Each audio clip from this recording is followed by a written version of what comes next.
Bonjour, bonjour à tous. Eh bien écoutez, je suis absolument ravie de tous vous retrouver, toutes et tous, puisqu'il y a des hommes et des femmes et j'en suis absolument ravie dans cet atelier. Donc je suis vraiment ravie de vous retrouver pour la première fois, on va dire en visuel. Pour celles et ceux qui ne me connaissent pas. Et pour la petite histoire, cette vidéo, elle avait un thème différent de celui que je vais traiter. Et ça faisait plusieurs jours que je pensais à cette vidéo, que tout était prêt, mais que je procrastinais. Et oui, voilà, je ne la faisais pas. Et je me connais bien. Je sais que quand je procrastine beaucoup, c'est qu'il y a un truc qui n'est pas juste. Et donc je laisse faire.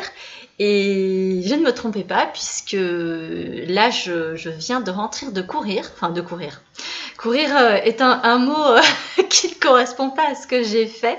C'est plutôt trottiner et marcher. Voilà, donc si vous entendez le mot courir chez moi, imaginez trottiner et marcher et non pas une super course de ouf. Et je me suis dit, mais c'est de rituel que j'ai envie de parler. On est au début de l'atelier et c'est le bon moment pour en parler. En tout cas, c'est le moment que je trouve juste pour moi. Donc c'est pour ça que je suis encore en tenue de sport. Voilà, j'ai ma tenue de sport. Je viens juste de rentrer et j'avais envie de la faire tout de suite. Et quand j'ai beaucoup procrastiné quelque chose et que ça me vient, il faut vraiment pas que je laisse passer le moment parce que sinon ça peut repartir aussi sec. Alors, je voulais parler des rituels. Je suis une sorcière, ça c'est sûr, mais je suis pas une sorcière qui fait des cercles magiques, qui fait des choses comme ça. Je suis pas une grande adepte des rituels de manière très poussée, voilà. Tout ce qui est très dogmatique, très fermé, très case, c'est pas trop mon truc, mais j'aime bien les petits clins d'œil, j'aime bien les petites choses qui font plaisir, voilà. Alors pour moi, un rituel, c'est pas un truc, c'est pas une règle à suivre, c'est pas un gris-gris, c'est pas quelque chose, si on oublie de le regarder, de le dire, où il va se passer des malheurs horribles. Non, c'est très positif pour moi. C'est quelque chose qui aide, quelque chose qui aide à se poser, à se centrer et, puisqu'on parle de ce sujet, à écrire et à laisser la plume aller là où elle veut. Et voilà, et trouver le sujet qu'elle a envie de traiter, de la manière dont elle a envie de le traiter, et de ne pas laisser la page blanche. Donc j'avais envie de parler de rituels.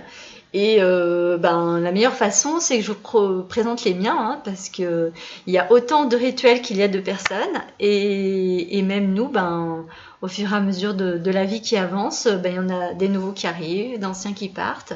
Donc je vais vous parler de mes rituels et vous montrer mes petits objets fétiches, ceux qui m'aident à créer de manière générale et à écrire en particulier.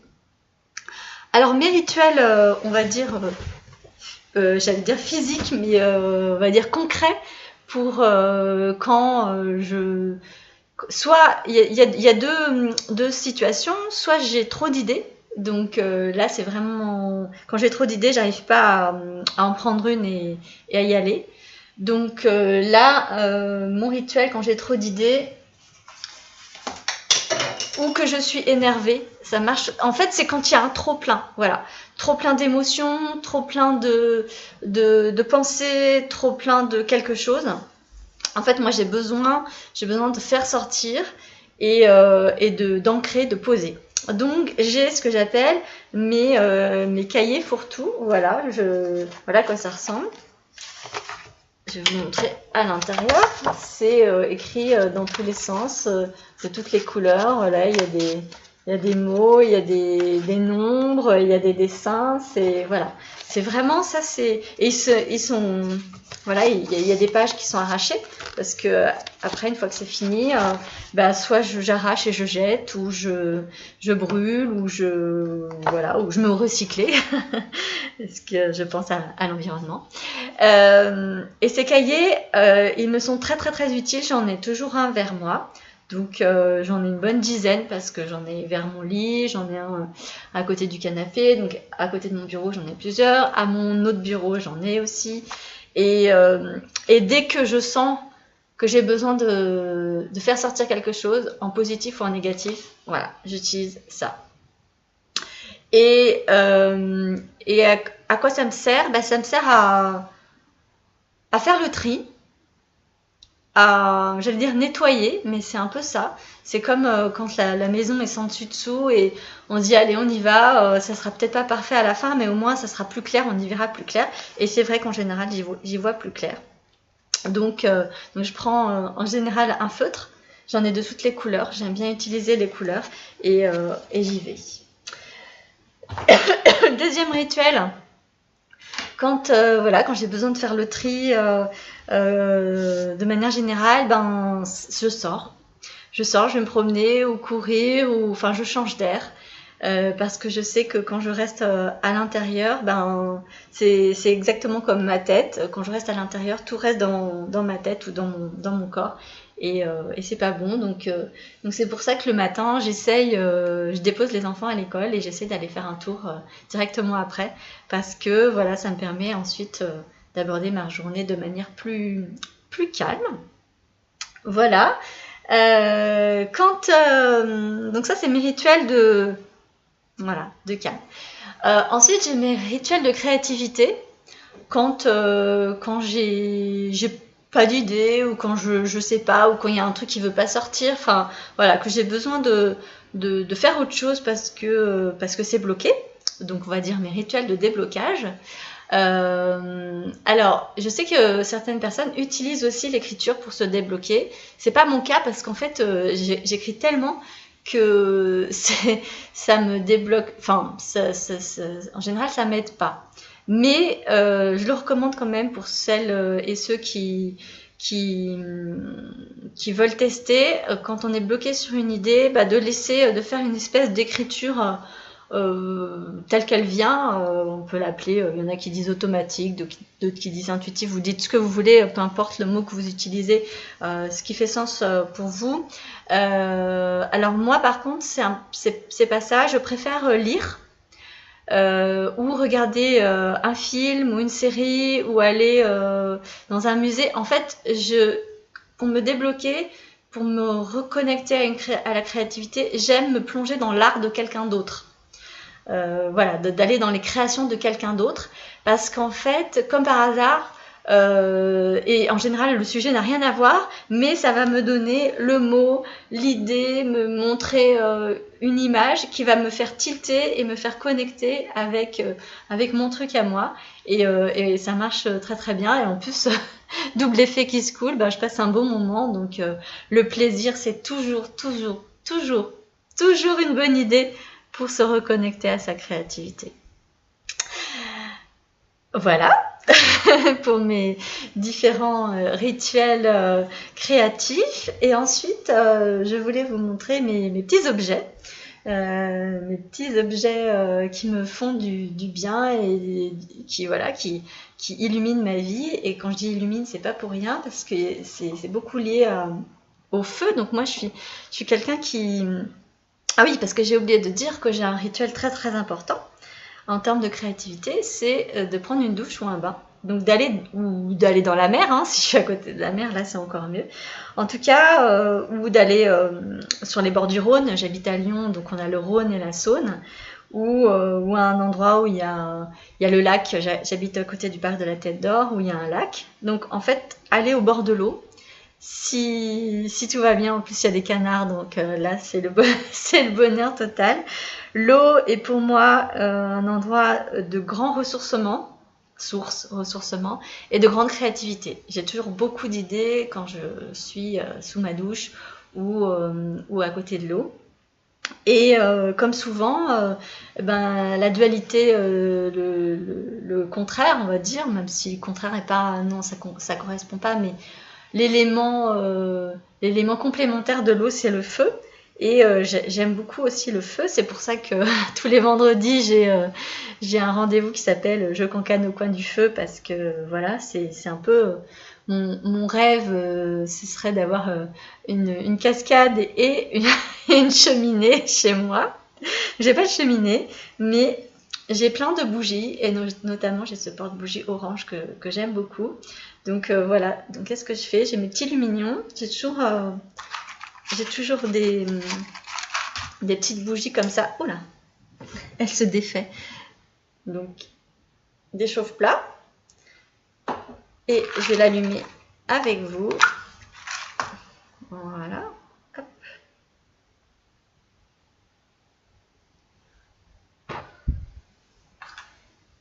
Voilà, je la mets dedans en espérant qu'elle tienne droit, en essayant de ne pas me brûler. Et voilà. Et j'adore avoir comme ça de la lumière autour de moi. Donc là j'ai éteint la lumière derrière parce que sinon avec la vidéo ça faisait bizarre, mais elle est toujours allumée et je vais essayer de vous montrer. Alors c'est vraiment de l'impro en direct live. C'est Noël, hein. Vous voyez chez moi, vous avez de la chance. Et il y a mon sapin, voilà, qui clignote et j'adore ça. J'adore à Noël voir les sapins qui clignotent, les illuminations. C'est l'âme d'enfant qui revient et je trouve ça très, très sympathique. Donc les bougies, j'en ai toujours plein chez moi. J'ai aussi un brûle-parfum avec du parfum solide qui sent le tiare. Le tiare, c'est la fleur de Tahiti.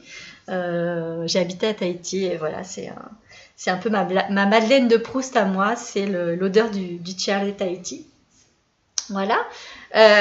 J'ai ma citrouille, c'est une bougie en forme de citrouille qui m'avait été offerte par une amie quand Gabrielle, ma fille, est née.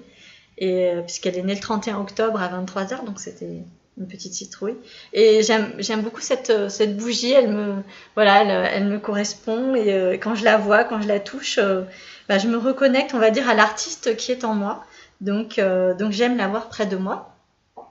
J'ai plein d'autres choses, alors j'ai pas tout amené, mais je ferai une photo et je mettrai la photo en dessous. Et puis j'ai juste à côté de moi, donc là je suis à mon bureau, j'ai mon petit Bouddha. Voilà, je sais pas si vous le voyez bien parce qu'avec la lumière, mais c'est pas grave, c'est l'idée. Je ne suis pas bouddhiste, de toute façon je ne suis pas, je n'ai pas de religion parce que c'est trop dogmatique pour moi et le bouddhisme est aussi dogmatique, trop dogmatique pour moi, donc ce n'est pas mon truc. Mais par contre j'aime les symboles religieux et je suis très très respectueuse des croyants et de la foi et de tous les lieux de culte parce que ça porte pour moi une énergie de connexion très puissante et j'aime bien voilà me reconnecter à ça, quelque chose d'assez grand, il y a une espèce de silence, de quelque chose d'assez puissant et j'aime beaucoup quand je peux, j'aime entrer dans ces lieux-là. J'ai eu l'occasion de visiter des mosquées, de visiter des temples, de visiter évidemment, j'ai été élevée dans la religion catholique, donc j'ai passé énormément de temps dans les églises et aujourd'hui j'aime y aller seule. Voilà, c'est un endroit pour moi où il y a coupé du monde et où c'est comme si on pouvait vraiment en tout cas moi j'ai vraiment cette sensation de me ressourcer. J'ai eu aussi l'occasion d'aller dans une synagogue et ça m'a fait le même effet. Donc voilà, c'est ma manière à moi entre guillemets d'utiliser ces lieux chargés de quelque chose, d'une énergie particulière. Voilà ma rituel. Je voulais aussi vous montrer. J'ai aussi. Oula, pardon, ça fait du bruit. J'ai aussi mes livres. Vous en voyez quelques-uns derrière moi. J'en ai plein dans toute la maison. Et c'est pareil, j'aime les toucher. Quand je sais pas, quand je sais plus, quand je doute, je prends un livre, et pas forcément pour le lire, mais simplement pour les toucher. En plus, aujourd'hui, il y a beaucoup de livres qui ont des couvertures très agréables à toucher, ou les feuilletés, il y a cette odeur particulière. Et en fait, c'est ça un peu les rituels, c'est se reconnecter à quelque chose d'assez sensoriel. Certains vont faire de la cuisine ou de la pâtisserie. Par exemple, je sais que ma fille qui est très très créative adore faire de la pâtisserie. Voilà, il y a ce côté très sensoriel. Il y en a qui vont... moi, je dessine pas, je peins pas. C'est pas mon truc. Mais voilà, il y en a qui vont faire ça, qui vont griffonner. Par contre, j'aime bien... j'ai des éléments, on va dire, autour de moi qui me font rire, qui me font sourire. Et notamment je sais pas comment appeler ça, mais ceci que j'ai acheté, que je me suis offert. Donc Work Like a Lazy Cat, travailler comme un chat paresseux. Et ça me correspond tout à fait. Donc ça me fait sourire et ça me fait du bien. Ça me donne envie d'écrire et de raconter des histoires. Et puis, pour terminer, mon ordinateur, donc j'ai plein d'ordinateurs en fait. Là, celui sur lequel je suis, c'est mon ordinateur de la maison sur lequel je travaille. J'ai un autre ordinateur à mon autre bureau sur lequel je travaille aussi. Et j'ai mon ordinateur sur lequel j'écris mes livres. Et je l'ai acheté il y a quelques années, il est petit, voilà, c'est un notebook. Et il me sert uniquement à écrire mes livres ou des articles de blog, enfin, à créer des textes, voilà. Artistique, on va dire, hein, parce que j'estime que le blog ça fait partie de l'art. Et j'adore tout ce qui est gommette, tout ce qui est autocollant. Donc en fait j'ai décoré mon petit ordinateur avec plein de choses qui me correspondent, avec ma petite citrouille, des symboles bretons puisque je suis d'origine bretonne et c'est très important pour moi. Et puis je porte un prénom qui est vraiment le symbole de la Bretagne, enfin un des symboles de la Bretagne. Voilà, il y a une petite converse, il y a mon slogan, voilà, il y a plein de choses que j'aime et de les voir, ça me dit, allez, vas-y Morgane, ouvre ton ordinateur et écris un nouveau chapitre et voilà, et ça marche. Donc le bilan de tout ça, pourquoi je voulais partager tout ça avec vous toutes et vous tous, c'était pour vous dire que c'est pas... même si ça peut paraître enfantin, eh ben, il faut s'autoriser à avoir ces petits rituels, ces petits gris-gris, ces petits symboles, ces lieux, ces habitudes, ces objets, ces personnes à qui et à quoi on peut se reconnecter pour créer, pour écrire. Peu importe, j'allais dire, vous faites ce que vous voulez en fait. C'est ça le truc, c'est que chacun devrait se donner et s'autoriser la liberté de prendre entre guillemets ce qu'il y a autour de lui ou d'elle pour écrire, parce que l'essentiel c'est d'écrire quand on a besoin d'écrire et de laisser les mots sortir et voilà. Écoutez, j'étais ravie de vous retrouver. Enfin, moi là, je ne vous vois pas, mais je vous imagine de l'autre côté de l'écran. Et puis, je vous dis à très bientôt. La prochaine vidéo sera sur le thème de... Eh ben, vous verrez bien. Et oui, je sais, j'aime bien faire des petits suspens comme ça. Je vais essayer de la faire dans la foulée, comme ça je vais plus procrastiner, parce que je sais exactement ce que je vais vous raconter. Donc voilà. Si vous avez des questions, il suffit de répondre comme d'habitude à ce mail. Et puis surtout, je vous souhaite beaucoup de bonne écriture. Et vous voyez, stylo. Je vous montre mon carnet, parce que je fais l'atelier d'écriture en même temps que vous. Voilà, et voilà mon carnet, le carnet que j'utilise. Donc vous voyez, je donne par exemple mes intentions que j'ai écrites. Et au moment où je fais cette vidéo, le message numéro 3 n'est pas encore parti, donc c'est juste le début pour nous tous et nous toutes.